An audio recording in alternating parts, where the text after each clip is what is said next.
नमस्कार प्रिय विद्यार्थियों, मैं अमित कुमार शर्मा आप सभी विद्यार्थियों का आरजेसी ऑनलाइन इंस्टीट्यूट के डिजिटल प्लेटफॉर्म पर हार्दिक स्वागत करता हूं। हाँ तो विद्यार्थियों, अब हम बात करेंगे कोशिका विज्ञान साइटोलॉजी की कि कोशिका विज्ञान का परिचय क्या है, कोशिका विज्ञान के जनक किसे कहते हैं, कोशिका विज्ञान में किन किन घटकों को शामिल किया जाता है। तो चलते हैं कोशिका विज्ञान और कोशिका विज्ञान से संबंधित महत्वपूर्ण तथ्य की ओर। तो हम बात करें बच्चों कोशिका विज्ञान साइटोलॉजी। विद्यार्थियों सबसे पहले हमें पता होना चाहिए कि सब साइटोलॉजी क्या है, किस तरीके से हम इसे परिभाषित कर सकते हैं। तो किसी भी कोशिका की संरचना और उस कोशिका से संबंधित कार्यों का अध्ययन जीव विज्ञान की जिस शाखा में करते हैं उसे कहते हैं साइटोलॉजी। तो ध्यान रखें, कोशिका की संरचना, किसकी बात करो बेटा, कोशिका की संरचना, एक तो इसकी बात होगी, व इसके कार्यों का अध्ययन, इसके कार्यों का अध्ययन क्या कहलाएगा, ये कहलाता है कोशिका विज्ञान या साइटोलॉजी। तो ये अपन को कोशिका विज्ञान या साइटोलॉजी की परिभाषा पता चली क्या, कि कोशिका की संरचना और इसके कार्यों का अध्ययन क्या कहलाएगा, साइटोलॉजी कहलाता है। क्लियर है। लेकिन विद्यार्थियों आपने साइटोलॉजी के साथ साथ एक शब्द और सुना होगा, सेल बायोलॉजी। उसे कैसे परिभाषित कर सकते हैं? तो ध्यान दें, साइटोलॉजी में आपने कोशिका की संरचना और इसके कार्यों के बारे में ही बात की है, लेकिन कोशिका की संरचना और कार्य के साथ साथ कोशिका में विभाजन भी आवश्यक होते हैं। इसका अध्ययन किस में शामिल करते हैं? तो हमारे सामने एक शब्द और सुना होगा आपने, सेल बायोलॉजी। क्या सुना बच्चों आपने? Cell biology. ये जो सेल बायोलॉजी है, इस सेल बायोलॉजी को हम किस प्रकार से परिभाषित कर सकते हैं? ध्यान रखें कि वही बात करेंगे, कोशिका की संरचना, कोशिका की संरचना, एक तो बात इसकी होगी। इसके बाद हम बात करेंगे इसके कार्य और साथ में हम बात करेंगे प्रजनन का अध्ययन। यह क्या कहलाता है बच्चों? यहां पर ध्यान रखें कि यह कहलाएगा हमारा सेल बायोलॉजी, कोशिका जीव विज्ञान। तो क्लियर बात तो आपके समझ में आ चुकी है कि साइटोलॉजी को कहते हैं बच्चों कोशिका विज्ञान, जबकि सेल बायोलॉजी कहते हैं कोशिका जीव विज्ञान। इसके अंदर केवल संरचना और कार्य को शामिल किया जाता है और इसके अंदर संरचना के साथ कार्य और कार्य के अलावा प्रजनन, जिसे हम लोग कहते हैं विभाजन, को भी शामिल करके रखा जाता है। तो इस प्रकार ये हमारी बात हुई सिंपल सी सेल बायोलॉजी और साइटोलॉजी में मूल डिफरेंस की।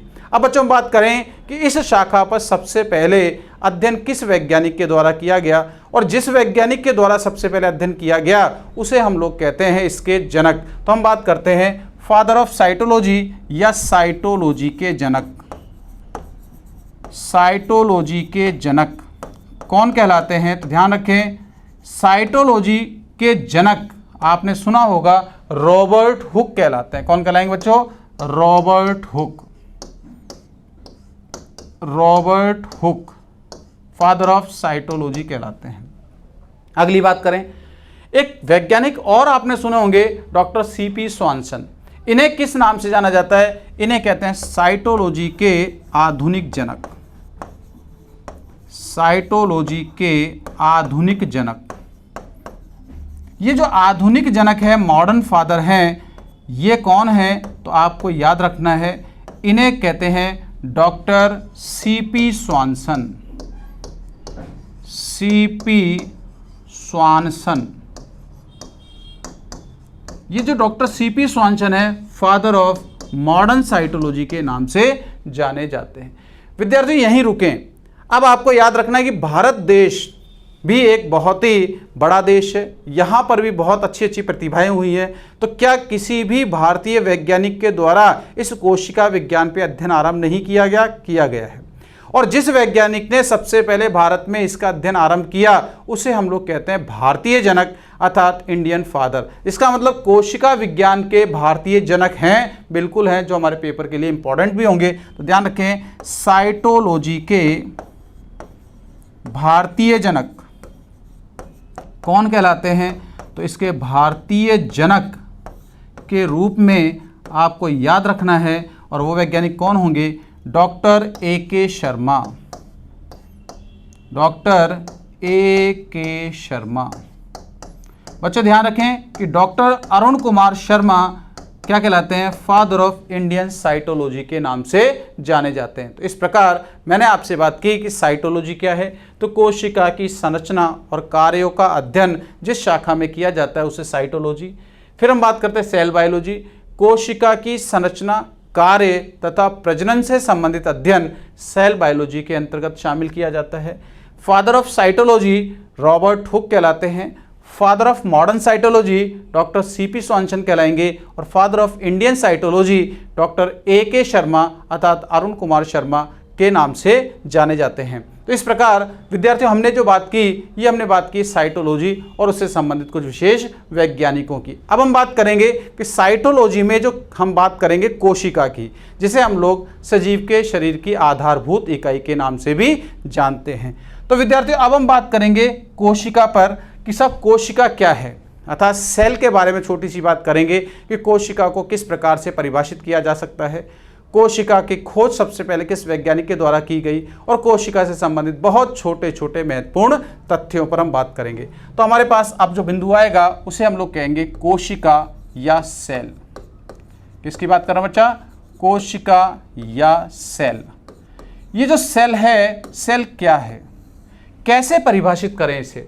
तो इसको परिभाषित करने के लिए आपको एक छोटे से उदाहरण के तौर पे मैं इसको समझाऊंगा, आप समझने की कोशिश करें कि हमने भवन निर्माण के बारे में ज़रूर सुना होगा, देखा भी होगा।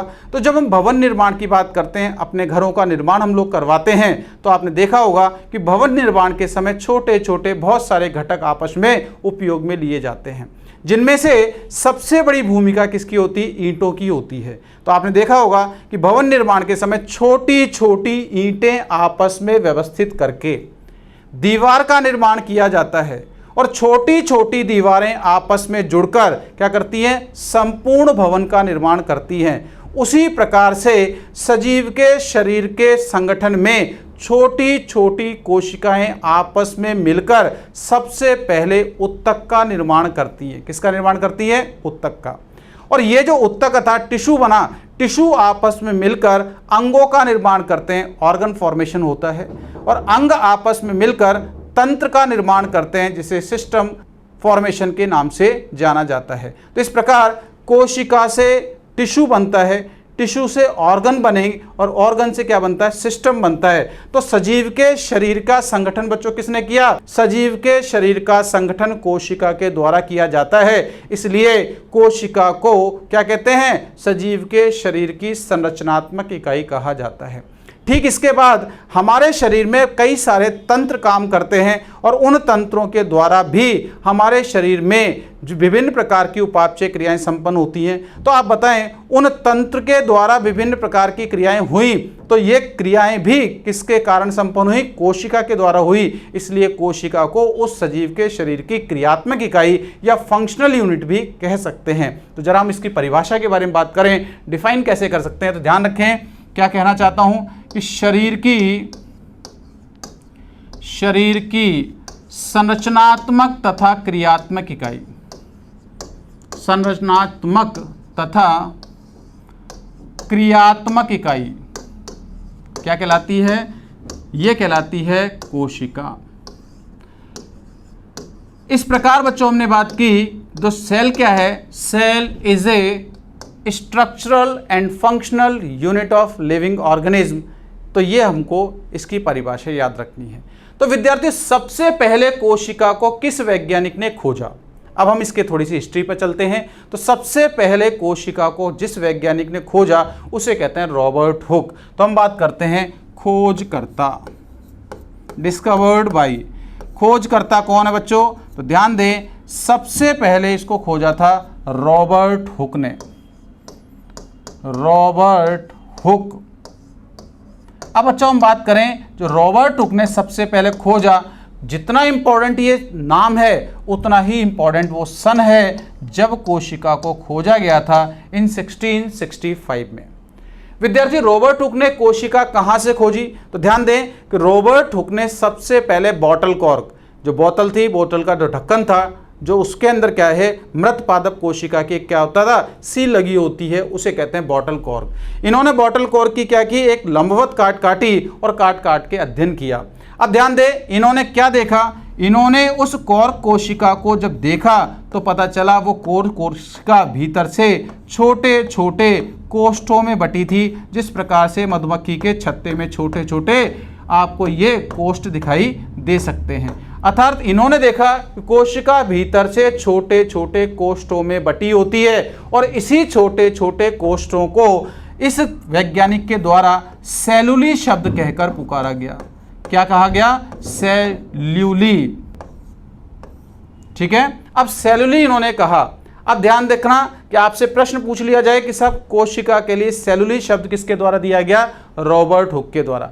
दूसरी हम बात करें कि हुक ने कौन सी कोशिका खोजी थी, तो ध्यान रखेंगे हुक द्वारा खोजी गई कोशिका, द्वारा खोजी गई कोशिका, कौन सी कोशिका खोजी गई थी, ध्यान रखें। इसमें हमको याद रखना है कि हुक के द्वारा जो कोशिका खोजी गई थी वो थी कॉर्क कोशिका। कौन थी, कॉर्क कोशिका। ठीक है, अगर हम आगे की बात करते हैं तो हुक के द्वारा खोजी गई कोशिका कौन सी थी, कॉर्क कोशिका। बच्चों ध्यान दें, कॉर्क कोशिका तो हुक ने खोजी, साथ में इन्होंने इस कोशिका का वर्णन, डिस्क्रिप्शन अपने द्वारा लिखित पुस्तक में किया। और वो पुस्तक कौन सी थी जिसमें सबसे पहले कोशिका का वर्णन किया गया, और पुस्तक थी हुक की, और उसे क्या कहते हैं, उसे कहते हैं हम लोग माइक्रोग्राफिया। क्या कहते हैं इसको, माइक्रोग्राफिया। तो आपने एक बात ध्यान दी क्या, कि वह पुस्तक जिसमें सबसे पहले कोशिका का वर्णन किया गया कहलाती है माइक्रोग्राफिया। तो इस प्रकार आपने देखा कि कोशिका के खोजकर्ता रॉबर्ट हुक ने 1665 में खोजा, क्या कह के पुकारा, सेल्यूली। इसके बाद बात करें कि इन्होंने कौन सी कोशिका खोजी, कॉर्क कोशिका। इनके द्वारा लिखित पुस्तक थी माइक्रोग्राफिया। बच्चों ये तो एक डेड सेल थी, पादप कोशिका थी, और कैसी थी, मृत। लेकिन इसके बाद हम बात करें कि जीवित कोशिका किस वैज्ञानिक के द्वारा खोजी गई, तो हम बात करेंगे अगली, जीवित कोशिका के खोजकर्ता। जीवित कोशिका के खोजकर्ता कौन थे, तो इसके बारे में बात करें तो इसके बारे में आप लोगों ने खूब सुना होगा कि जीवित कोशिका को सबसे पहले 1674 में, कौन सी बात करें, 1674 में एंटन वॉन ल्यूवेनहॉक के द्वारा खोजा गया। तो वैज्ञानिक कौन थे, ल्यूवेनहॉक। कौन थे बच्चों, ल्यूवेनहॉक थे, जिन्होंने सबसे पहले जीवित कोशिका को खोजा था 1674 में। क्लियर बात हो जाएगी। अब बच्चों इस एंटन वॉन ल्यूवेनहॉक ने कौन सी कोशिका को सबसे पहले खोजा, तो यहां ध्यान दें कि ल्यूवेनहॉक के द्वारा खोजी गई कोशिकाओं में इन्होंने कई प्रकार की छोटी छोटी कोशिकाओं की खोज की थी। तो इनके द्वारा कौन कौन सी कोशिकाएं खोजी गई, इन्होंने शुक्राणु को खोजा। किसको खोजा बेटा, शुक्राणु को। इन्होंने किसको खोजा, इन्होंने अंडाणु को खोजा, अर्थात ओवा को खोजा। इनके द्वारा जो खोज की गई थी जीवाणु को इन्होंने खोजा था, और इनके द्वारा प्रोटोजोआ की भी खोज की गई। किसकी की गई, प्रोटोजोआ की। तो इस प्रकार आपने देखा कि ल्यूवेनहॉक के द्वारा खोजी गई कोशिकाओं की बात करें तो ल्यूवेनहॉक ने शुक्राणु, स्पर्म, ओवा, अंडाणु, बैक्टीरिया, जीवाणु और प्रोटोजोआ को खोजा था। लेकिन बच्चों सबसे पहली बात करें कि ल्यूवेनहॉक ने किसी भी कोशिका को खोजा हो, इसे क्या कहा, तो ध्यान रखें इसे इन्होंने एक विशेष नाम से पुकारा, एनिमलक्यूल कहा। क्या कहते हैं, एनिमलक्यूल कहकर पुकारा। तो ये याद रखना है कि ल्यूवेनहॉक ने सबसे पहले जिस कोशिका को खोजा था उसे किस नाम से पुकारा, तो इन्होंने सबसे पहले इसे एनिमलक्यूल के नाम से पुकारा। इस प्रकार विद्यार्थियों अब हम बात करेंगे, ये तो हमारी सिंपल सी बात हुई है कोशिका की खोज से संबंधित। अब हम बात करें कोशिका से संबंधित महत्वपूर्ण छोटे छोटे बिंदुओं पर। तो हमारे पास अगला बिंदु आएगा कोशिका विज्ञान से संबंधित महत्वपूर्ण बिंदु। कौन कौन से बिंदुओं पे हम बात करेंगे, ध्यान दें। महत्वपूर्ण बिंदु, ये जो बच्चों महत्वपूर्ण बिंदु पे हम बात कर रहे हैं, यहाँ से भी कई बार पेपर में प्रश्न पूछ लिया जाता है। विद्यार्थियों, आपने सुना होगा कि जो वायरस है, जिसे हम लोग कहते हैं विषाणु, ये सजीव और निर्जीव के मध्य योजक कड़ी कहलाता है। क्यों कहलाता है? क्योंकि ये सजीव के शरीर के बाहर तो कैसा है, मृत है, और सजीव के शरीर में प्रवेश करते ही कैसा हो जाता है, ये जीवित हो जाता है। इसलिए इसे क्या कहते हैं, connecting link between non living and living, अर्थात मृत और सजीव के मध्य योजक कड़ी। तो पहले बिंदु की बात करेंगे, वायरस। वायरस क्या है बच्चों?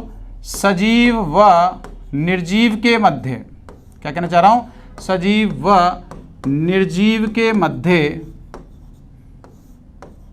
मध्य योजक कड़ी। याद रखने वाली बात है, आपको याद रखना है। दूसरी बात, ये तो वायरस की बात हुई, सजीव और निर्जीव के मध्य योजक कड़ी क्या है, वायरस। इस पृथ्वी पर सबसे छोटी से छोटी और सबसे बड़ी से बड़ी कोशिका के बारे में आपको पता होना चाहिए।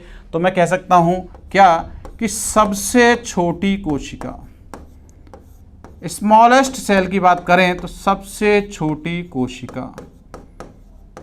बच्चों, सबसे छोटी कोशिका कौन सी है? तो ध्यान रखेंगे कि सबसे छोटी कोशिका के रूप में आपने सुना होगा माइकोप्लाज्मा।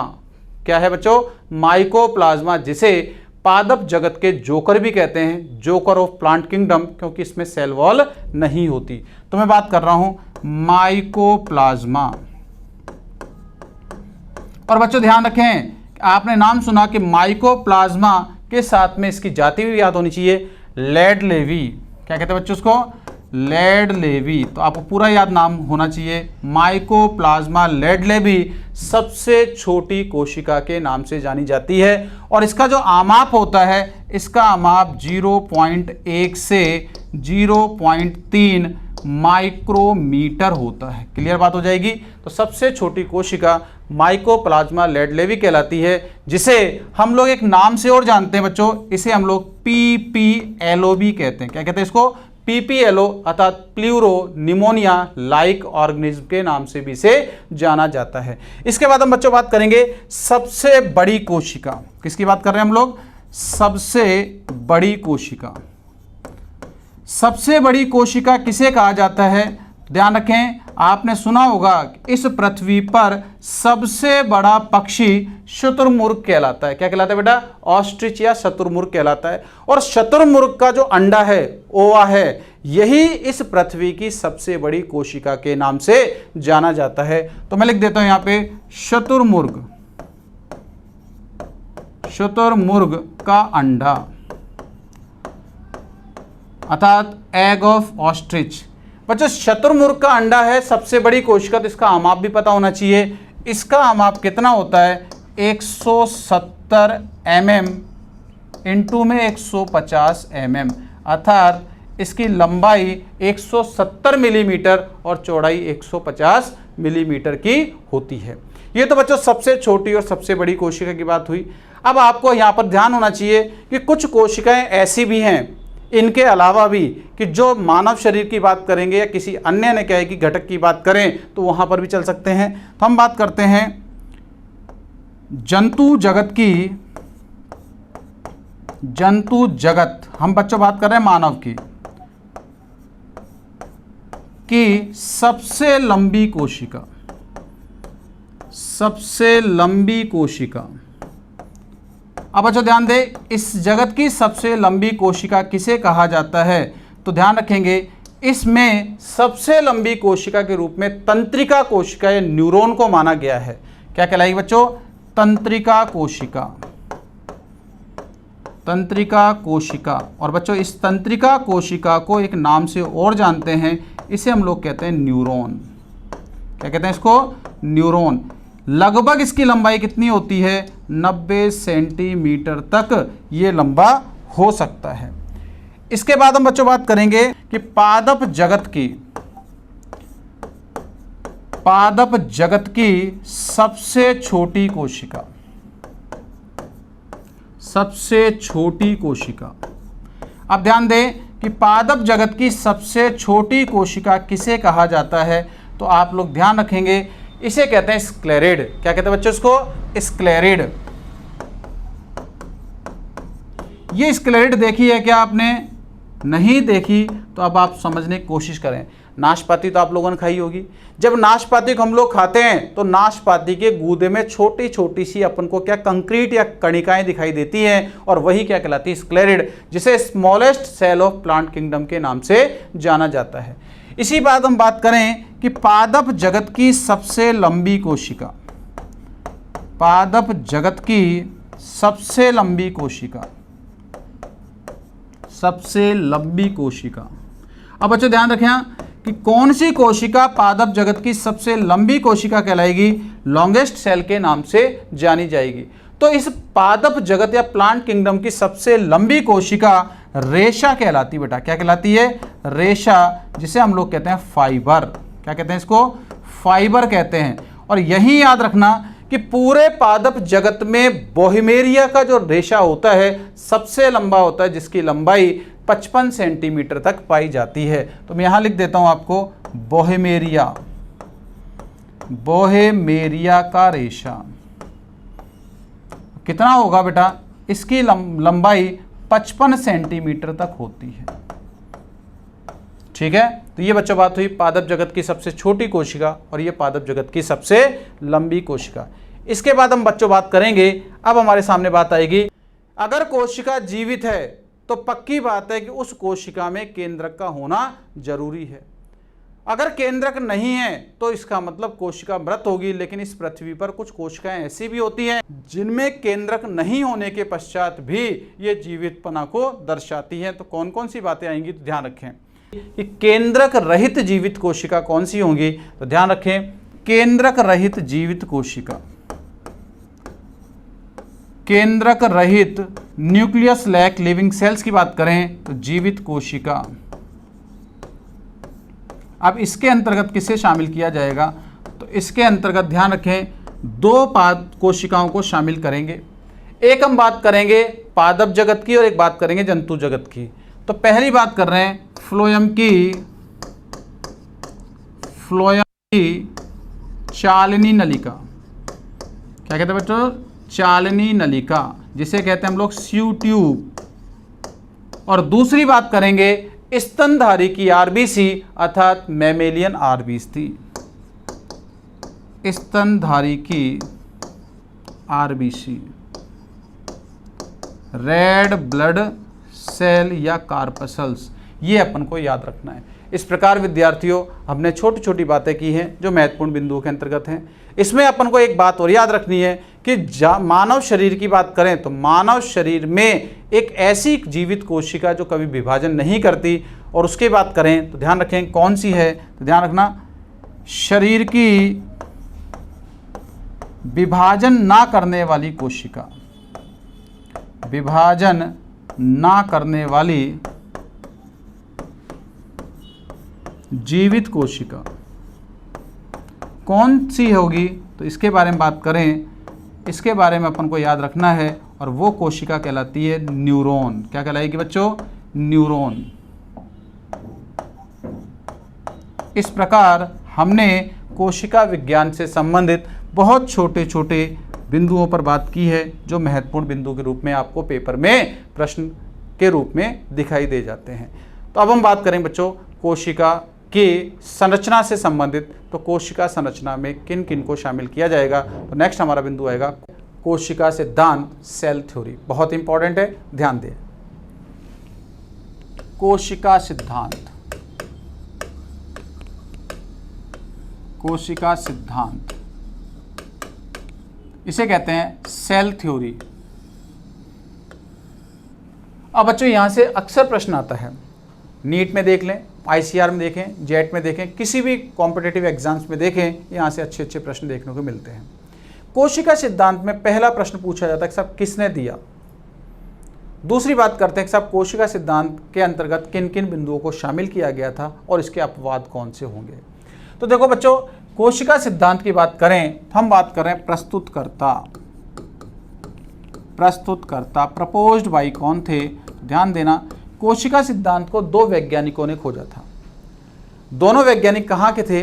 जरा उनके बारे में बात करें। एक तो थे स्लीडेन, कौन थे? स्लाइडेन। और एक वैज्ञानिक थे इसके अंदर श्वान। दो वैज्ञानिक अपन को याद रखने हैं कि कोशिका सिद्धांत को किसने दिया था? एक स्लाइडेन और एक श्वान नामक वैज्ञानिक ने प्रस्तुत किया था। स्लीडेन कौन थे और कौन से देश से संबंधित थे? ध्यान रखें, इन्होंने 1838 में और इन्होंने 1839 में कोशिका सिद्धांत पर अपने विशेष तथ्य दिए। स्लीडेन की बात करें तो बच्चों ध्यान रखना, स्लीडेन जर्मन के थे। कहाँ के थे? जर्मन के। जर्मन मतलब जर्मनी के थे। और ये कौन थे? ये एक वनस्पतिविद थे। क्या थे? वनस्पतिविद थे, अर्थात एक फेमस बॉटनिस्ट थे, अर्थात बॉटनी या पादपों पे अध्ययन करते थे। दूसरा है श्वान। श्वान कहाँ के थे? ध्यान रखें, ये ब्रिटिश के थे। कहाँ के थे? ब्रिटिश के थे, अंग्रेज थे। और ये वास्तव में कौन थे? ये एक जूलॉजिस्ट थे। कौन थे ये? जूलॉजिस्ट, अर्थात जंतुविद थे। अब मेरी बात को विशेष रूप से ध्यान दें, क्योंकि यहाँ से अक्सर क्वेश्चन पूछे जाते हैं कि कोशिका सिद्धांत किस वैज्ञानिक के द्वारा प्रस्तुत किया गया। तो आपको याद रखना कि कोशिका सिद्धांत स्लीडेन व श्वान के द्वारा दिया गया था। कोशिका सिद्धांत को प्रस्तुत करने वाले वैज्ञानिक कौन से देश से संबंधित थे? तो आपको ध्यान रखना है, देश के बारे में पूछे तो विशेष रूप से आपको जर्मन याद रखना है, क्योंकि सबसे पहल किसने की थी? सबसे पहले पहल स्लाइडेन के द्वारा की गई थी, इसलिए इसके सम्मान में जर्मन से संबंधित हम टिक करके आते हैं। ये वनस्पतिविद थे और ये जंतुविद थे। अब होता क्या है, इन्होंने क्या क्या काम किया, जरा ध्यान रखें। जो स्लाइडेन थे, स्लाइडेन ने पादप कोशिकाओं पर अध्ययन करना आरंभ किया। बेटा 1838 में पादप कोशिकाओं पर अध्ययन किया। तो पादप कोशिकाओं पर अध्ययन करते समय इन्होंने देखा कि पादप के शरीर का संगठन छोटी छोटी कोशिकाओं के द्वारा होता है। जिस प्रकार से मैंने अभी थोड़ी देर पहले आपको बताया था, एक मकान के निर्माण में छोटी छोटी ईंटों की बहुत बड़ी भूमिका होती है, उसी तरीके से स्लीडेन ने देखा कि किसी भी पादप के शरीर के संगठन में छोटी छोटी कोशिकाओं की बहुत बड़ी भूमिका है। तो इसका मतलब एक तो बात इन्होंने ये कही कि कोशिका छोटी छोटी सजीव का शरीर छोटी छोटी इकाइयों से मिलकर बना होता है, और ये छोटी छोटी इकाइयाँ क्या कहलाती है? कोशिका कहलाती है। फिर श्वान की बात करें, श्वान एक जंतुविद थे, अर्थात इन्होंने बहुत सारे जंतुओं पर कोशिका का अध्ययन करना आरंभ किया। इन्होंने कोशिका के अध्ययन के दौरान देखा क्या कि कोशिका के चारों तरफ बहुत ही पतली झिल्ली पाई जाती है। क्या पाई जाती है? बहुत ही पतली झिल्ली पाई जाती है, जो प्रकृति में चयनात्मक पारगम्य सेलेक्टिव परमेबल होती है, जिसे आज हम लोग किस नाम से जानते हैं? प्लाज्मा लेमा या प्लाज्मा झिल्ली के नाम से जानते हैं। तो इन्होंने क्या कहा? इन्होंने कहा एक बहुत ही पतली झिल्ली पाई जाती है जिसे प्लाज्मा लेमा या कोशिका झिल्ली कहा जाता है। साथ में स्लीडेन ने जो काम पादप पे किए और श्वान ने जो काम किस पे किए? वो जंतु पे किए। साथ में श्वान ने क्या किया? जंतु के साथ कुछ पादपों पर भी अध्ययन करना आरंभ किया।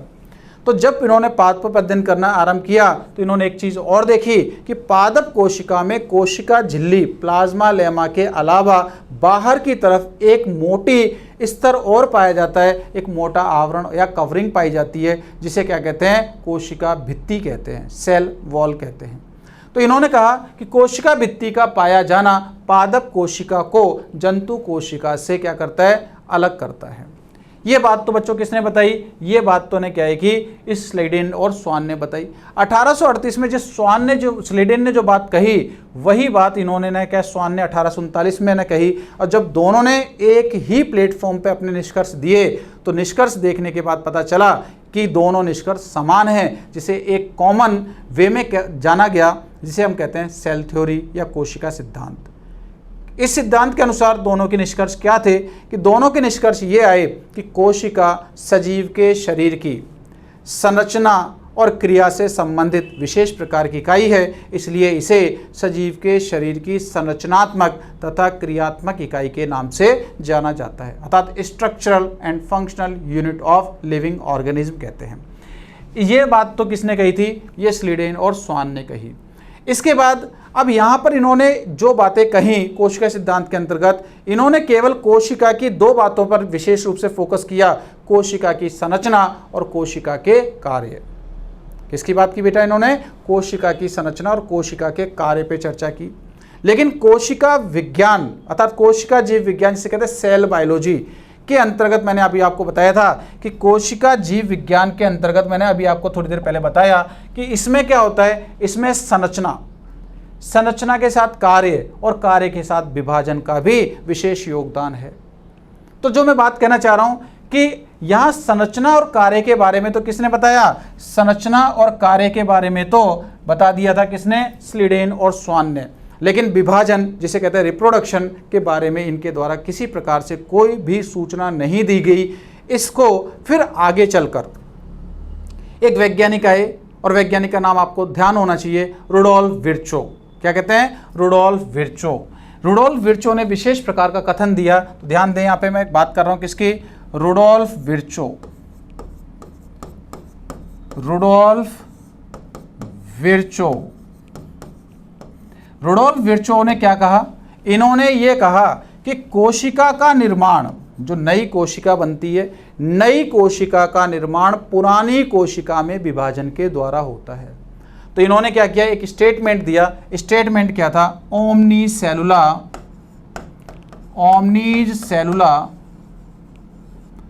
ई सेलुला।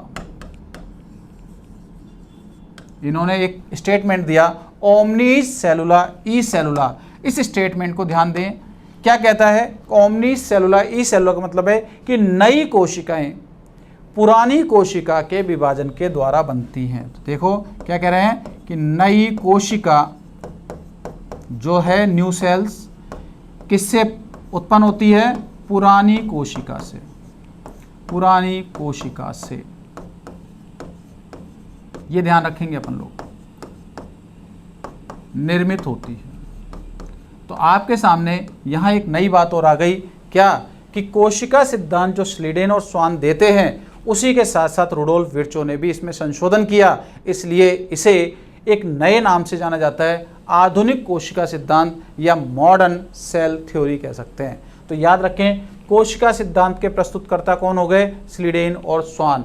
जबकि रुडोल्फ विर्चो की बात करें तो यहाँ पर अपन को याद रखना है कि रुडोल्फ विर्चो को क्या कहते हैं? आधुनिक कोशिका विज्ञान के जनक कहा जाता है। इसे क्या कहते हैं? आधुनिक कोशिका विज्ञान के जनक। कोशिका सिद्धांत के जनक। कोशिका सिद्धांत के जनक कहते हैं। तो आपसे पूछ लिया जाए कि father of modern cell theory किसे कहते हैं, तो father of modern cell theory Rudolf Virchow को कहा जाता है। रुडोल्फ विर्चो का कथन क्या है? रुडोल्फ विर्चो का स्टेटमेंट है, ओमनी सेलुला ई सेलुला, अर्थात नई कोशिकाएं पुरानी कोशिकाओं के द्वारा निर्मित होती हैं। और बच्चों में इसको इंग्लिश में बोलूं तो ऐसे बोल सकते हैं कि new sales arise from pre existing cells. आप समझ गए कि नई कोशिकाएं पुरानी कोशिका के द्वारा निर्मित हो जाती हैं। ये तो बच्चों बात किसकी हुई? इसकी। तो कोशिका सिद्धांत के प्रस्तुतकर्ता कौन हो गए? इसके प्रस्तुतकर्ता हो गए स्लीडेन और स्वान। और आपसे पूछ लिया जाए कि आधुनिक कोशिका सिद्धांत के जनक किसे कहा जाता है, तो इसके जनक कहते हैं रुडोल्फ विर्चो को। अब बेटा इसके जो कथन थे, कथन क्या क्या है, इस पर हम चर्चा कर लेते हैं कि इनके स्टेटमेंट क्या है, अर्थात कोशिका सिद्धांत में हम किस किस को शामिल करेंगे। तो देखो जरा कौन कौन से बिंदुओं की बात कर रहे हैं। तो पहला बिंदु आएगा, कोशिका क्या है बच्चों? ध्यान दें, कोशिका सजीव के शरीर की, कोशिका सजीव के शरीर की संरचनात्मक व क्रियात्मक इकाई है। संरचनात्मक व क्या है बेटा? क्रियात्मक इकाई है। एक तो बात ये याद रखनी है, जो कोशिका सिद्धांत का पहला हमारे सामने क्या आया? स्टेटमेंट आया या पहला बिंदु आया कि कोशिका सजीव के शरीर की संरचनात्मक और क्रियात्मक इकाई है। अगर मैं रुडोल्फ विर्चो को शामिल करूं तो इनकी स्टेटमेंट को भी शामिल करेंगे। वो दूसरा बिंदु क्या आएगा कि नई कोशिका, किसकी बात कर रहे हैं? नई कोशिका की उत्पत्ति किससे होती है? इसकी उत्पत्ति पुरानी कोशिका के विभाजन के द्वारा। नई कोशिका की उत्पत्ति पुरानी कोशिका के विभाजन द्वारा। ये अपन को याद रखना है। ये इन्होंने स्टेटमेंट दिया था, ये दूसरा स्टेटमेंट कोशिका सिद्धांत के अंतर्गत आएगा। तीसरी बात करें, क्या कोशिका सजीव के शरीर का संगठन ही करती है? क्या कोशिका सजीव के शरीर में विभिन्न प्रकार के कार्य ही करती है, या इसके अलावा भी कुछ नए बिंदु आएंगे? तो ध्यान रखें कि कोशिका में एक बिंदु इस सिद्धांत के अंतर्गत और आएगा कि कोशिका आनुवांशिक सूचनाओं के विशेष गुण को भी रखती है। तो ध्यान रखें, कोशिका आनुवांशिक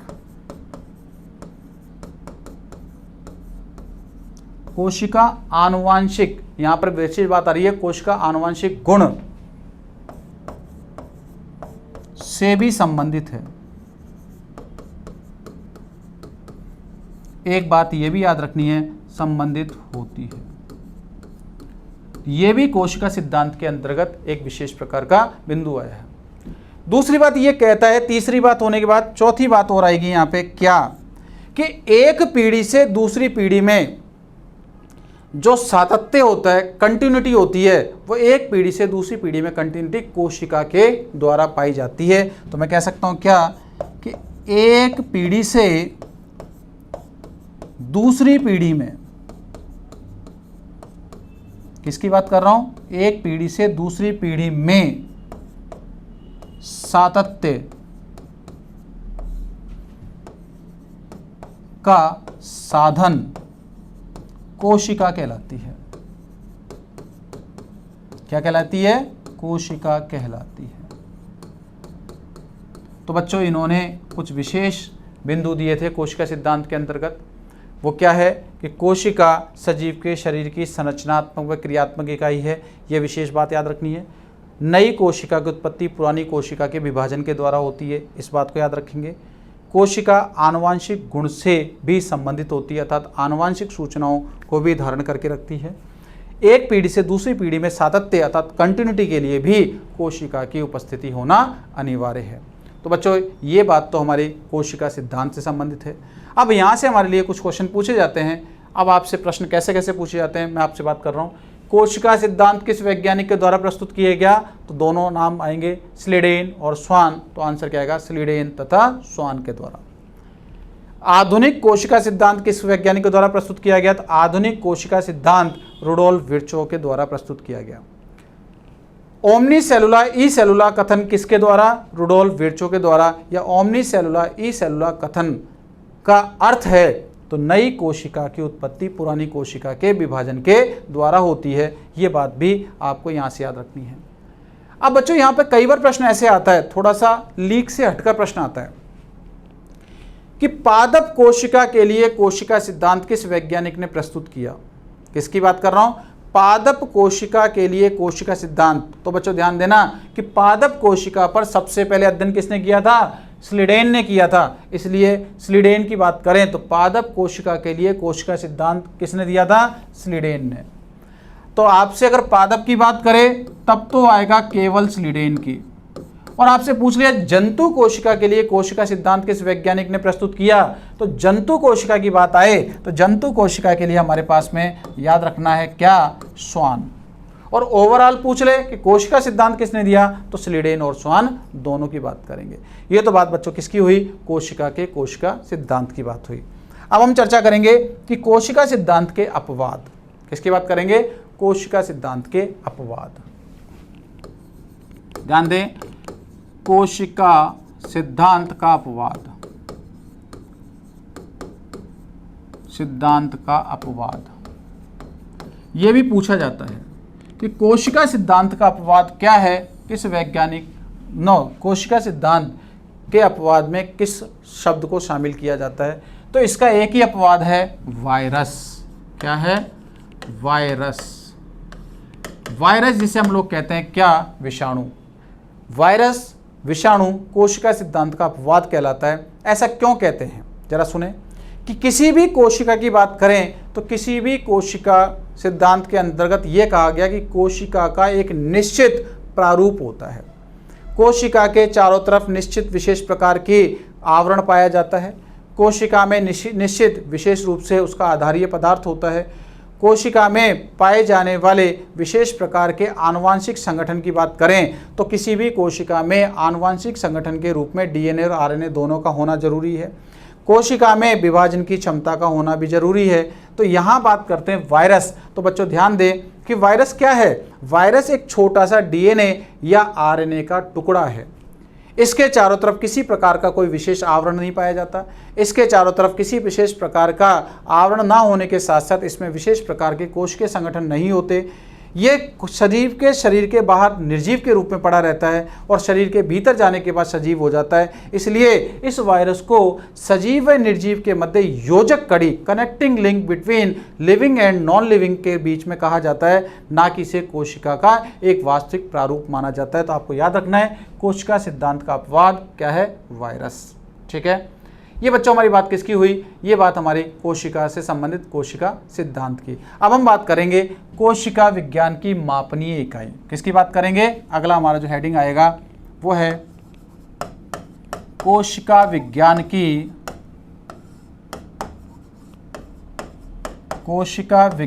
की मापनीय इकाई। मापनीय इकाई, कोशिका विज्ञान की मापनीय इकाई की बात करें तो सब कोशिका विज्ञान में कौन सी मापनीय इकाई को यूज़ किया जाता है, मेजरमेंट के लिए कौन सी यूनिट का उपयोग करते हैं। तो याद रखेंगे कोशिका विज्ञान की जो मापनीय इकाई होती है उसे क्या कहते हैं, माइक्रोन कहते हैं। क्या कहते हैं बेटा, माइक्रोन।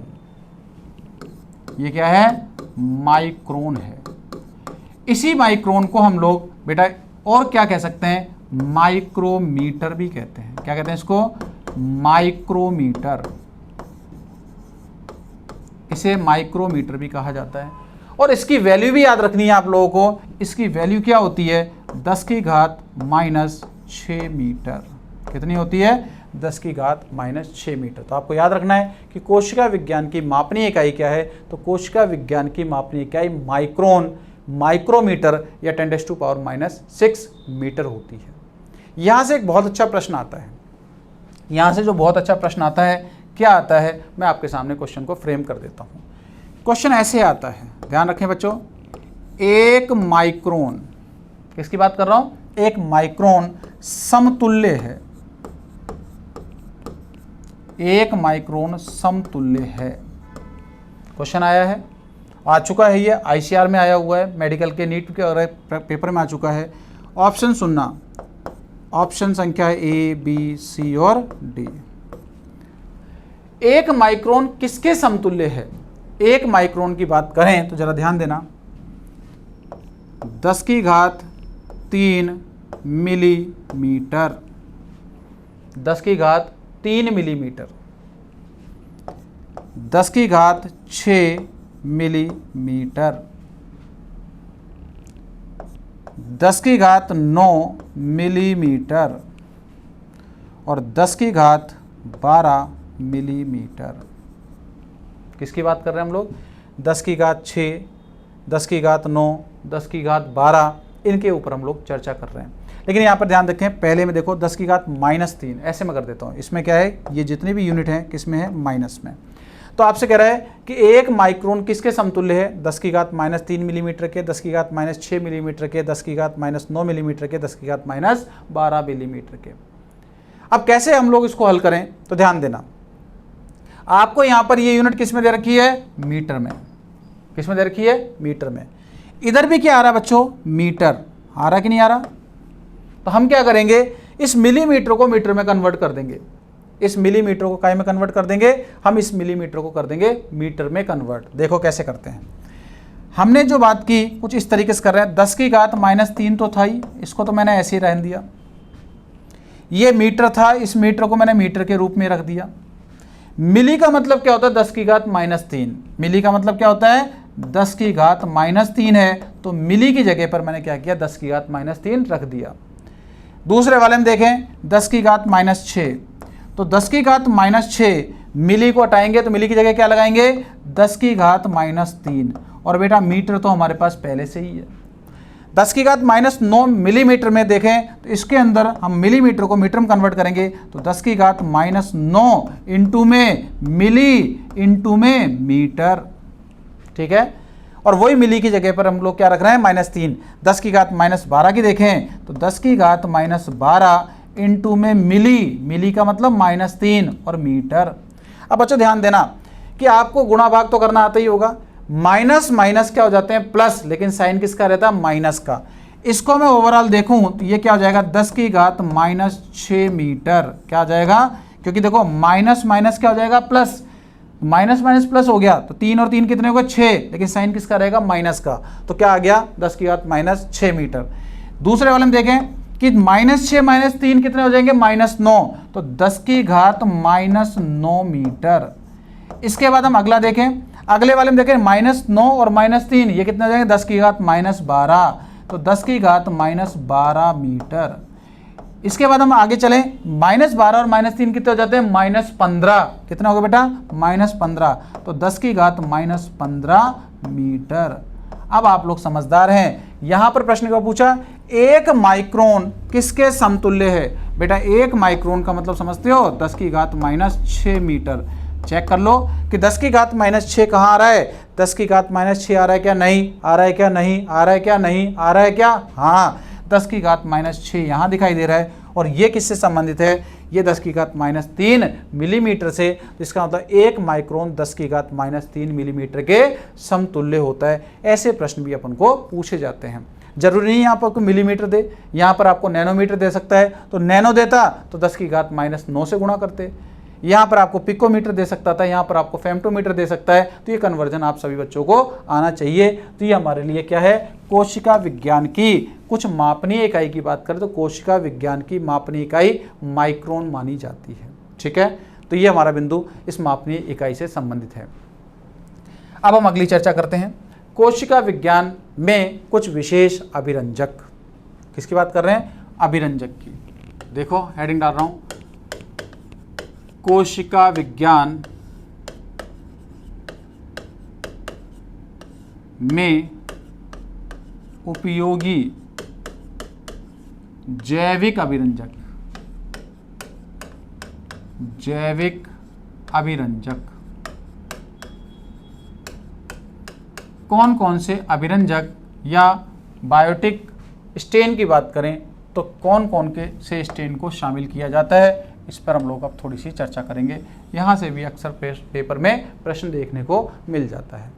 अब कौन कौन से अभिरंजक आते हैं, तो देखो बेटा ऐसा है कि मैं यहाँ पर आपके सामने 8-10 अभिरंजक के बारे में बात करूँगा। वो अभिरंजक ऐसे अभिरंजक है जो कि हमको पेपर में प्रश्न देकर जाते हैं। तो देखें, मैं इसको क्या करता हूँ, टेबल के फॉर्म में लिख देता हूँ ताकि आपको आसानी रहे याद करने में। मैं आपके सामने एक टेबल बना देता हूँ। इस टेबल के अंदर आपको अभिरंजक का नाम और उससे अभिरंजित होने वाले घटकों के नाम के बारे में पूरी चर्चा मिलेगी।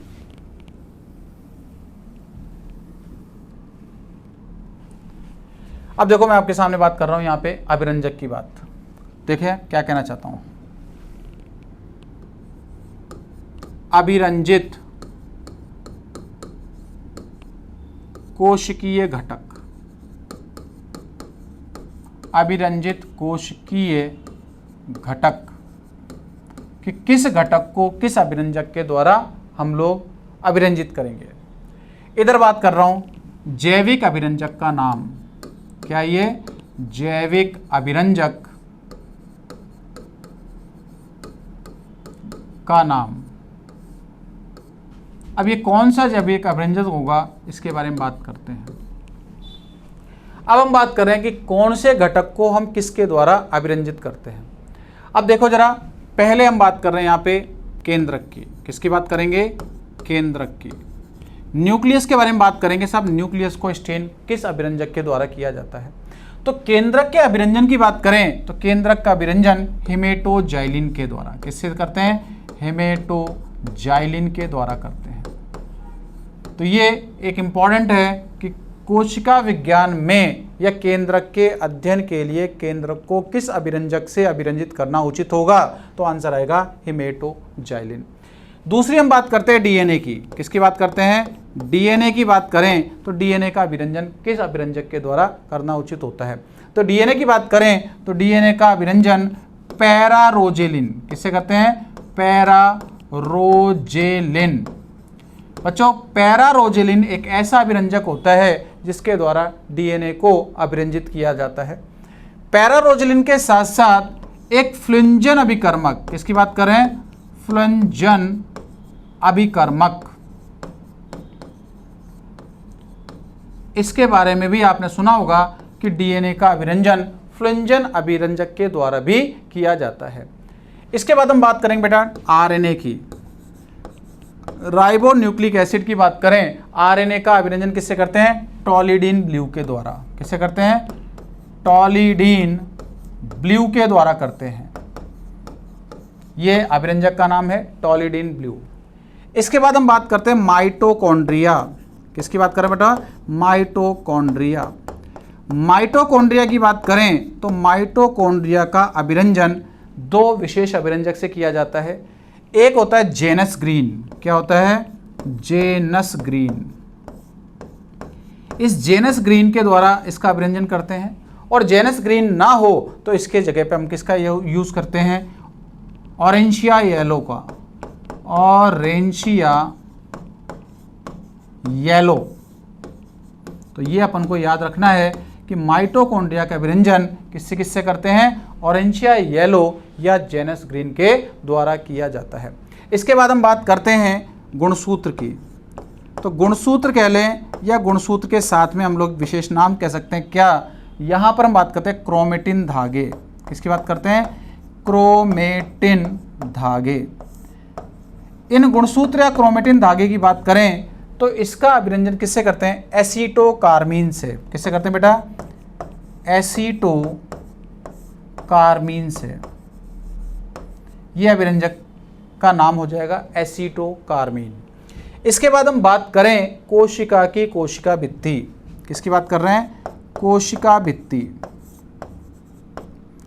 कोशिका भित्ति की बात करें सेल वॉल की, तो कोशिका भित्ति का जो अभिरंजन होता है इसका अभिरंजन हम लोग करते हैं जिंक क्लोर आयोडाइड से। किससे करते हैं? Zinc chlor iodide. Zinc chlor iodide से किसका करते हैं? कोशिका भित्ति का अभिरंजन किया जाता है। इसके बाद हम बात करते हैं कोशिका द्रव्य का। किसकी बात करें बेटा? कोशिका द्रव्य। साइटोप्लाज्म की बात करें तो कोशिका द्रव्य का अभिरंजन किससे करते हैं? इसका अभिरंजन इयोसिन से किया जाता है। किससे करते हैं बेटा? इयोसिन के द्वारा करते हैं, और इयोसिन को नेचुरल रेड कहते हैं। क्या कहते हैं इसको? नेचुरल रेड के नाम से भी जाना जाता है। ये बात इसकी हो गई। किसकी? इसकी। अब हम बात करते हैं यहाँ पे कि साहब कवक तंतु की बात करते हैं। तो कवक तंतु का अभिरंजन किससे करते हैं? तो कवक तंतु के बारे में देखें। कवक तंतु, इसका जो अभिरंजन होता है इसका अभिरंजन हम लोग किससे करते हैं? इसका अभिरंजन हम लोग विशेष प्रकार के नीले रंग के अभिरंजक एनिलीन ब्लू के द्वारा करते हैं। किससे करते हैं? Aniline blue. एनिलीन ब्लू से। हम बात करते हैं जीवाणु कोशिका की। तो जीवाणु कोशिका का किससे करते हैं? तो जीवाणु की बात करें तो जीवाणु कोशिका का अभिरंजन क्रिस्टल वॉयलेट से करते हैं। किससे करते हैं बच्चों? Crystal violet. क्रिस्टल वॉयलेट, इसके द्वारा इसका अभिरंजन किया जाता है। तो ये बच्चों हमारे सामने कुछ विशेष प्रकार के अभिरंजक और अभिरंजित घटकों के बारे में बात हुई है कि केंद्रक का अभिरंजन हेमेटोजाइलिन के द्वारा, डीएनए का अभिरंजन पैरारोजेलिन और फ्लुंजन अभिकर्मक के द्वारा, आरएनए का अभिरंजन टॉलिडीन ब्लू के द्वारा, माइटोकॉन्ड्रिया का अभिरंजन जेनस ग्रीन ऑरेंशिया येलो के द्वारा, गुणसूत्र का अभिरंजन या क्रोमेटिन धागे का अभिरंजन एसीटोकार्मीन के द्वारा। आपसे बात करें कोशिका भित्ति का अभिरंजन जिंक क्लोर आयोडाइड के द्वारा, कोशिका द्रव्य का अभिरंजन इयोसिन या नेचुरल रेड के द्वारा।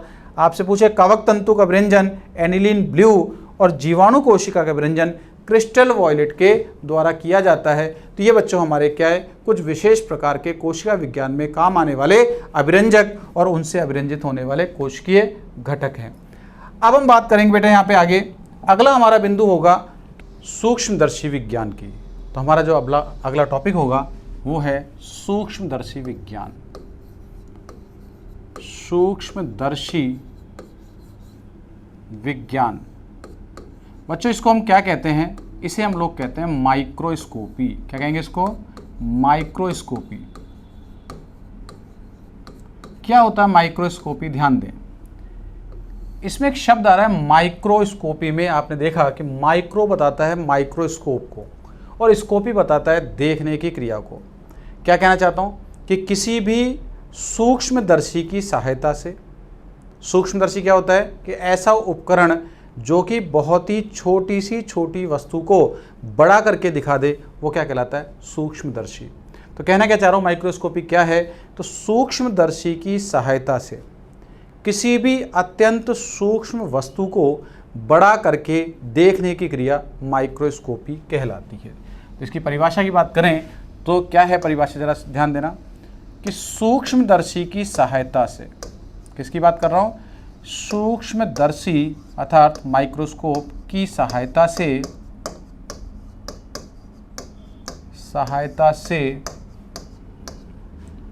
सूक्ष्म वस्तुओं को बड़ा करके देखने की क्रिया, किसकी बात करें बेटा, बड़ा करके देखने की क्रिया क्या कहलाती है, ये कहलाती है बेटा माइक्रोस्कोपी कहलाती है।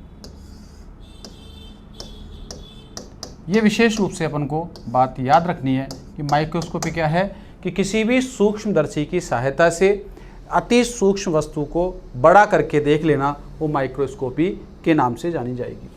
बच्चों हम बात करें कि जो माइक्रोस्कोपी है अर्थात सूक्ष्मदर्शी विज्ञान है, इस विज्ञान की नींव किस वैज्ञानिक के द्वारा रखी गई। जिस वैज्ञानिक ने इस शाखा की नींव रखी उसे कहते हैं इसके जनक। तो यहाँ ध्यान रखेंगे कि सूक्ष्मदर्शी विज्ञान के जनक कौन कहलाते हैं, ध्यान रखें, सूक्ष्मदर्शी विज्ञान के जनक ये हैं विज्ञान के जनक। और इनके जनक की बात करें तो बेटा जनक के रूप में किसे माना जाता है, जनक के रूप में कहते हैं एंटोन वॉन ल्यूवेनहॉक। तो एंटोन वॉन ल्यूवेनहॉक को सूक्ष्मदर्शी विज्ञान के जनक के रूप में जाना जाता है। तो ये अपन ने बात याद की कि फादर ऑफ माइक्रोस्कोपी किसे कहते हैं, एंटोन वॉन ल्यूवेनहॉक को। इंग्लिश वाले ध्यान रखें, इसे कहते हैं father of microscopy. Father of microscopy Anton von Leeuwenhoek को जाना जाता है। इन्होंने बेटा क्या किया, इन्होंने सबसे पहले जब जीवित कोशिका को 1674 में देखा तो इन्होंने सबसे पहले अपने द्वारा मतलब खुद के द्वारा एक विशेष हैंड लेंस नाम की या हैंड लेंस के समान एक सूक्ष्मदर्शी की खोज की थी, जिसे हम लोग कहते हैं सरल सूक्ष्मदर्शी। तो बच्चों देखो यहाँ पर हम बात करें अब सूक्ष्मदर्शी कितने प्रकार की होती है, तो सूक्ष्मदर्शी के प्रकारों पे चर्चा कर सकते हैं। तो अगला हमारा जो बिंदु होगा सूक्ष्मदर्शी के प्रकार। सूक्ष्मदर्शी के प्रकार, ये सूक्ष्मदर्शी कितने प्रकार की होती है, इस पे हम लोग विशेष रूप से चर्चा करेंगे। बेटा देखो सूक्ष्मदर्शी तो ऐसे कई प्रकार की पाई जाती हैं, लेकिन हमें हमारे परीक्षा के दृष्टिकोण से केवल 3 या 4 सूक्ष्मदर्शी को ध्यान रखना है जो हमारे लिए काम की है। उसकी हम बात कर रहे हैं सरल सूक्ष्मदर्शी। किसकी बात कर रहे हैं, सरल सूक्ष्मदर्शी, जिसे बच्चों हम कहते हैं सिंपल माइक्रोस्कोप। क्या कहते हैं, सिंपल माइक्रोस्कोप। दूसरा हमारे पास आएगा संयुक्त सूक्ष्मदर्शी। संयुक्त सूक्ष्मदर्शी ये जो संयुक्त सूक्ष्मदर्शी आता है इसे बच्चों कहते हैं हम लोग कंपाउंड माइक्रोस्कोप। हमारे पास थर्ड आएगा इलेक्ट्रॉन सूक्ष्मदर्शी। इलेक्ट्रॉन सूक्ष्मदर्शी इसे बच्चों हम लोग कहते हैं इलेक्ट्रॉन माइक्रोस्कोप। और फोर्थ नंबर पे हम जो चर्चा करेंगे वो चर्चा है फेज कॉन्ट्रास्ट। फेज कॉन्ट्रास्ट सूक्ष्मदर्शी। सूक्ष्मदर्शी इसे कहते हैं फेज कॉन्ट्रास्ट माइक्रोस्कोप।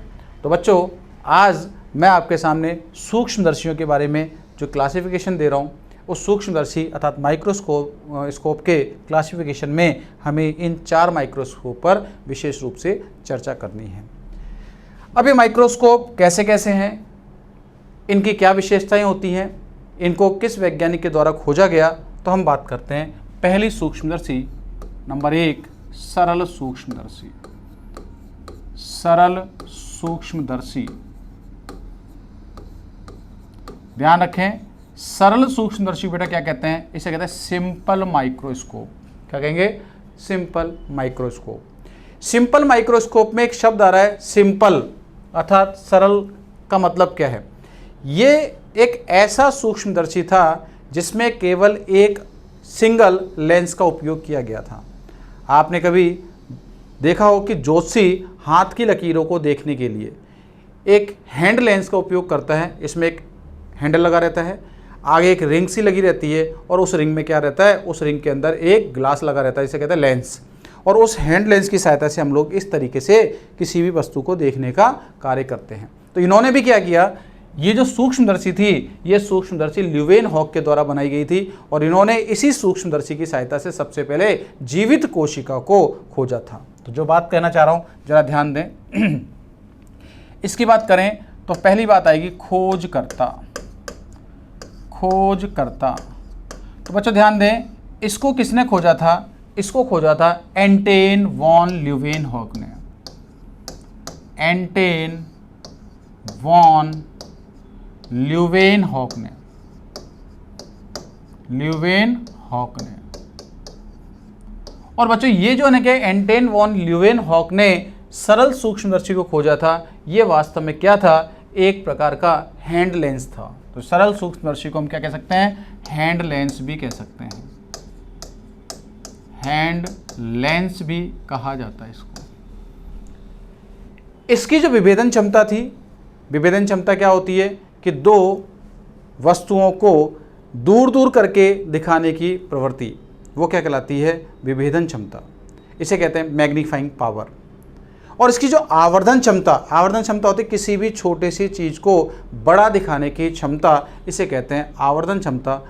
इस आवर्धन क्षमता और विभेदन क्षमता की बात करें तो इसकी आवर्धन क्षमता और विभेदन क्षमता बहुत ही कम थी, इसलिए इसे क्या कहा गया, सिंपल माइक्रोस्कोप या सरल सूक्ष्मदर्शी के नाम से जाना गया। अब हम बात करें नंबर 2। बच्चों हमारे लिए दूसरा जो इंपॉर्टेंट है वो है संयुक्त सूक्ष्मदर्शी। क्या कहते हैं इसको, संयुक्त सूक्ष्मदर्शी। ये संयुक्त सूक्ष्मदर्शी जो है, ये संयुक्त सूक्ष्मदर्शी, इसे हम लोग एक नाम से और जानते हैं प्रकाश सूक्ष्मदर्शी। इसे क्या कहते हैं, प्रकाश सूक्ष्मदर्शी भी कहते हैं इसको। तो आपने देखा कि अब हमारे सामने दूसरा माइक्रोस्कोप आया है, इसे कहते हैं कंपाउंड माइक्रोस्कोप या फिर इसे कह सकते हैं लाइट माइक्रोस्कोप। जो ये कंपाउंड माइक्रोस्कोप या लाइट माइक्रोस्कोप है, इसकी खोज किसके द्वारा की गई थी, ध्यान रखेंगे, इसके खोजकर्ता कौन हैं, खोजकर्ता, इसके खोजकर्ता बेटा कहलाते हैं जेन्सन एंड जेन्सन। जेन्सन व जेन्सन कहलाते हैं। जेन्सन और जेन्सन ने क्या किया था, संयुक्त सूक्ष्मदर्शी को सबसे पहले खोजा था। कब, 1590 में। कब खोजा था, 1590 में। ठीक है, ये ऐसी सूक्ष्मदर्शी है जो सरल सूक्ष्मदर्शी से थोड़ी सी अपर ग्रेड की होती है, अर्थात ये उससे थोड़ी सी हाई पावर की होती है। अब हम बात करें कि संयुक्त सूक्ष्मदर्शी की बात करते हैं।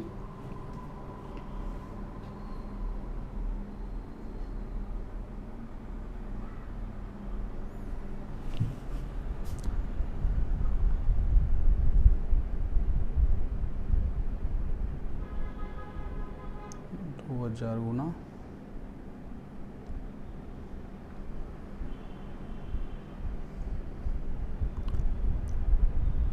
3000 एंगस्ट्रॉम।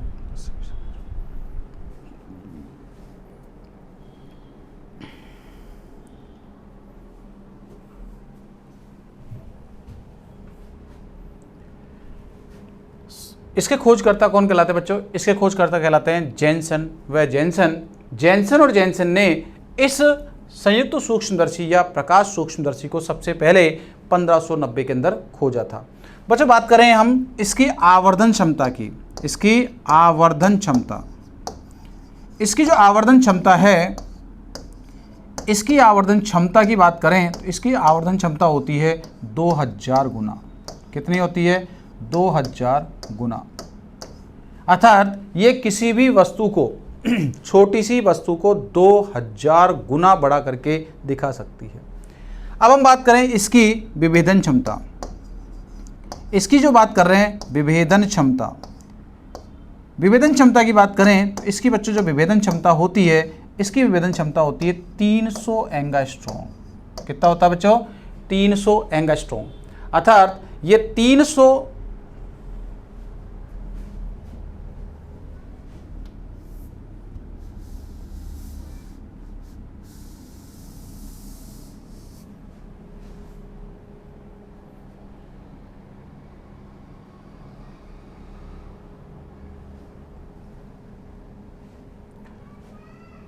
इसकी आवर्धन क्षमता होती है 2000 गुना। अब बच्चों हम बात करें इसकी विभेदन क्षमता, इसकी जो विभेदन क्षमता होती है इसके बारे में बात करते हैं। विभेदन क्षमता, इसकी जो विभेदन क्षमता है, इसकी विभेदन क्षमता कितनी पाई जाती है? इसकी विभेदन क्षमता 3000 एंगस्ट्रॉम तक होती है। कितनी होती है? 3000 एंगस्ट्रॉम तक। तो अपन को याद रखना है कि संयुक्त सूक्ष्मदर्शी, जिसे प्रकाश सूक्ष्मदर्शी के नाम से जाना जाता है, ये खोजकर्ता की बात करें तो जेनसन और जेनसन ने सन 1590 में खोजा था। इसकी आवर्धन क्षमता 2000 गुना तथा इसकी विभेदन क्षमता 3000 गुना 3000 एंगस्ट्रॉम पाई जाती है। अब हम बात करें तीसरे नंबर पे इलेक्ट्रॉन सूक्ष्मदर्शी, इलेक्ट्रॉन सूक्ष्मदर्शी, इलेक्ट्रॉन सूक्ष्मदर्शी या इलेक्ट्रॉन माइक्रोस्कोप, इसके बारे में बात करें बच्चों, इसके खोजकर्ता कौन है? ध्यान रखेंगे ये कई बार प्रश्न पूछा जाता है। खोजकर्ता, इसके खोजकर्ता कहलाते हैं नॉल और रूस्का, नॉल व रूस्का।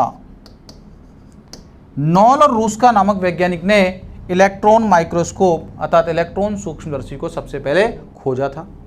कब खोजा था? इसको खोजा था 1932 में। कब खोजा था बेटा? 1932 में। इस उपलब्धि के आधार पर, किसके आधार पे? इलेक्ट्रॉन सूक्ष्मदर्शी के खोज करने के आधार पर इन्हें 1986 में, कब की बात कर रहा हूं? 1986 में नोबेल पुरस्कार से, किसकी बात कर रहा हूं? नोबेल पुरस्कार से सम्मानित किया गया। तो आपसे पूछ लिया जाए कि साहब नॉल रूस्का को नोबेल पुरस्कार कब दिया गया था? 1986 में। और नॉल और रूस्का ने इलेक्ट्रॉन सूक्ष्मदर्शी खोज कब की थी? 1932 में। अब बच्चों हम यहाँ पर बात करें कि साहब ने कहा कि इसकी आवर्धन क्षमता क्या होती है और इसकी विभेदन क्षमता का मान कितना पाया जाता है। तो हम बात करते हैं इलेक्ट्रॉन सूक्ष्मदर्शी की आवर्धन क्षमता। इसकी जो आवर्धन क्षमता है, ध्यान दें, आवर्धन क्षमता अर्थात यहाँ हम जो बात कर रहे हैं कि किसी भी ऑब्जेक्ट या वस्तु को बड़ा करके दिखाने की क्षमता क्या कहलाती है? आवर्धन क्षमता कहलाती है, मैग्नीफाइंग पावर कहलाती है। इसकी आवर्धन क्षमता क्या होती है? 2 से 2.5 लाख होती है, अर्थात 2 से 2.5 लाख तक पाई जाती है। ये किसी भी छोटे से छोटी ऑब्जेक्ट को या छोटे से छोटी वस्तु को 2 से 2.5 लाख गुना करके दिखा सकती है। अब हम बात करें इसकी विभेदन क्षमता। विभेदन क्षमता की बात करें तो इसकी विभेदन क्षमता कितनी होती है? तो इसकी विभेदन क्षमता आप देखें तो इसकी विभेदन क्षमता होती है 10 से 20 एंगस्ट्रॉम। कितनी होती है? 10 से 20 एंगस्ट्रॉम। बच्चों मैं बात करूं यहाँ पे कि हमने 3 सूक्ष्मदर्शियों के बारे में अभी चर्चा की, जिसमें आप देख सकते हैं पहली सूक्ष्मदर्शी थी सरल सूक्ष्मदर्शी, दूसरी थी संयुक्त सूक्ष्मदर्शी और तीसरी थी इलेक्ट्रॉन सूक्ष्मदर्शी। आप सभी समझदार हैं। अब मैं आपसे बात कहना चाह रहा हूं कि सरल सूक्ष्मदर्शी जो केवल एक हैंड लेंस के समान थी, इसके द्वारा केवल कोशिका की स्थिति का पता लगा सकते थे कि साहब ये थोड़ी सी बड़ा करके दिखा सकती है, ये कोशिका है। लेकिन कोशिका की पूर्ण संरचना का अध्ययन करना इस सूक्ष्मदर्शी से संभव नहीं था।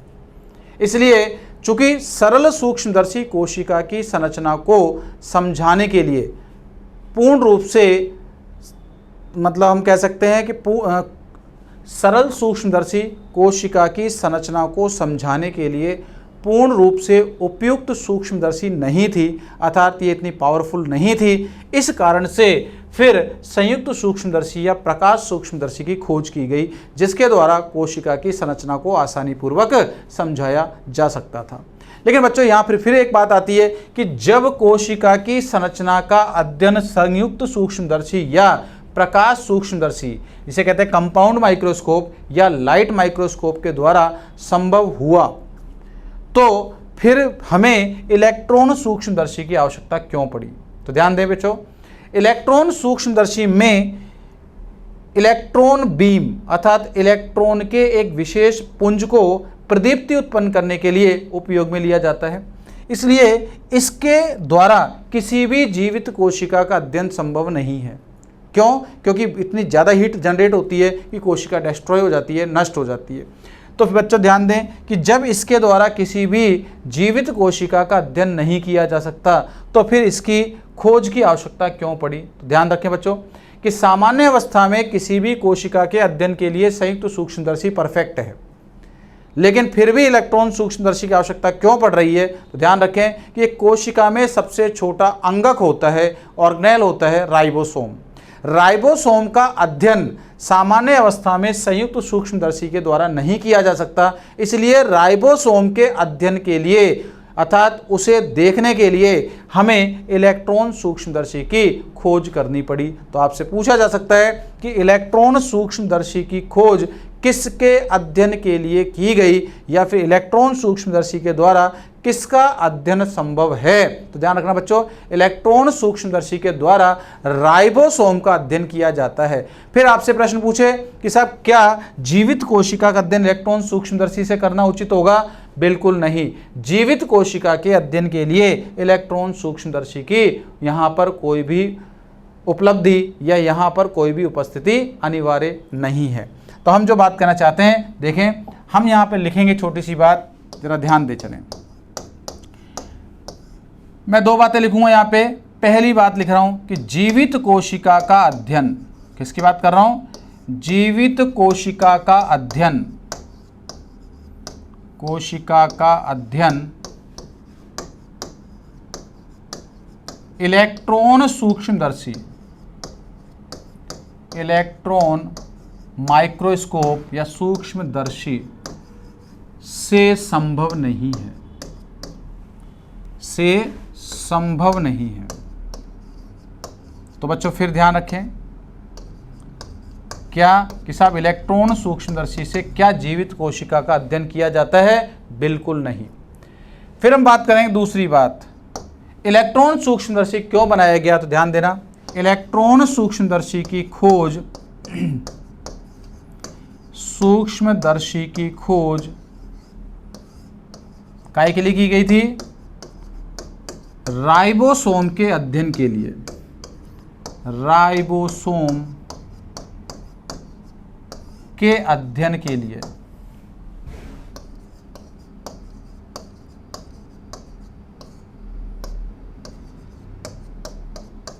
की गई। तो आप समझ गए कि इलेक्ट्रॉन सूक्ष्मदर्शी की खोज किसके अध्ययन के लिए की गई थी? इलेक्ट्रॉन सूक्ष्मदर्शी की खोज राइबोसोम के अध्ययन हेतु की गई थी। तो ये बच्चों इलेक्ट्रॉन सूक्ष्मदर्शी की बात हुई। अब हम बात करेंगे फोर्थ नंबर का, phase contrast microscope. Phase contrast सूक्ष्मदर्शी, इसके बारे में अपन को याद रखना है कि फेज कॉन्ट्रास्ट सूक्ष्मदर्शी क्या है। तो बच्चों देखो, हमारे परीक्षाओं में केवल इनके खोजकर्ता के बारे में ही पूछा जाता है। तो मैं यहाँ लिख रहा हूँ खोजकर्ता। खोजकर्ता किसने खोजा था? तो ध्यान देखेंगे, ये फेज कॉन्ट्रास्ट माइक्रोस्कोप को खोजा था जेनेरिक ने। किसने खोजा था? जेनेरिक ने। और इसका उपयोग कहाँ करते हैं? ध्यान रखेंगे, इसका उपयोग किसके लिए ज़रूरी है? तो इसका उपयोग, एक ही बात याद रखेंगे कि अगर हमें जीवित कोशिका का अध्ययन करना है बच्चों, तो जीवित कोशिका के अध्ययन के लिए क्या मैं सरल सूक्ष्मदर्शी उपयोग में ले सकता हूँ? ले सकता हूँ। क्या मैं संयुक्त सूक्ष्मदर्शी उपयोग में ले सकता हूँ? ले सकता हूँ। क्या मैं इलेक्ट्रॉन सूक्ष्मदर्शी उपयोग में ले सकता हूँ? ले सकता हूँ। क्या मैं फेज कॉन्ट्रास्ट माइक्रोस्कोप उपयोग में ले सकता हूँ? ले सकता हूँ। लेकिन सरल सूक्ष्मदर्शी की बात करें तो सरल सूक्ष्मदर्शी से कोशिका का पूर्ण अध्ययन नहीं हो सकता। संयुक्त सूक्ष्मदर्शी की बात करें तो संयुक्त सूक्ष्मदर्शी के द्वारा कोशिका का अध्ययन तो हो सकता है, लेकिन राइबोसोम का अध्ययन नहीं हो सकता। इलेक्ट्रॉन सूक्ष्मदर्शी से बात करें तो इलेक्ट्रॉन सूक्ष्मदर्शी से आप जीवित कोशिका को देख तो लो, लेकिन इलेक्ट्रॉन सूक्ष्मदर्शी में जीवित कोशिका को देखने पर जीवित कोशिका के नष्ट होने का खतरा बना रहता है। इसलिए उपरोक्त तीनों सरल, संयुक्त और इलेक्ट्रॉन सूक्ष्मदर्शी को जीवित कोशिका के अध्ययन के लिए चुनना या उसका सिलेक्शन करना अच्छी बात नहीं है। तो फिर क्या करें? तो किसी भी जीवित कोशिका के अध्ययन के लिए बच्चों हमें किसका उपयोग करना चाहिए? फेज कॉन्ट्रास्ट माइक्रोस्कोप का उपयोग करना चाहिए। यह प्रश्न कंपटीशन में पूछा जाता है कि जीवित कोशिका के अध्ययन के लिए किस सूक्ष्मदर्शी का चुनाव करना उचित होगा? फेज कॉन्ट्रास्ट माइक्रोस्कोप का। तो मैं लिख देता हूं उपयोग में, क्या है? जीवित कोशिका के अध्ययन हेतु उपयुक्त सूक्ष्मदर्शी।